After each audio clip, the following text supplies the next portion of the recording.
IPL mini auction रे ओडिशार भाग्य खराब कहले अत्युक्ति हेब नाही कारण जितेबाला अन्य राज्यर प्लेयर मानक कोटी कोटी टंकार किणा जाउछि आपण प्रशांत बीर को कथा कहतु किंबा कार्तिक शर्मा को कथा कहतु उभय को 14.2 कोटी रे चेन्नई सुपर किंग्स किनिछि किंतु ओडिशार दुई प्लेयर मध्ये जाइथिले स्वस्तिक सामल जाइथिले एवं राजेश महांती जाइथिले बेस्ट प्राइस थिला मात्र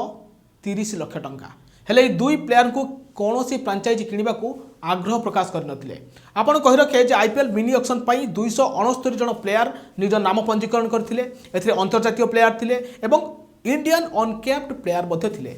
किंतु 77 स्पॉट पाई जगह थिले मध्ये ओडिशार कोनोसी प्लेयर को स्थान मिल नथिला आपण कहि रखे जे शुभ्रांशु सेनापति मध्ये एथर नाम पंजीकरण करबा को चाहुथिले गोविंद पोदार मध्ये चाहुथिले एभली 14 जन प्लेयर निज नाम पंजीकरण पाई चाहुथिले किंतु शेष मुहूर्त रे दुई जनक नाम को पंजीकरण करा जायतिला स्वस्तिक सामल को कथा कुआ जाउछि एवं राजेश महांती को कथा किंतु एमानक भी कोनोसी फ्रांचाइजी किनिबा को आग्रह प्रकाश करि नांती कारण हेउछि जे लगातार भाबरे आपण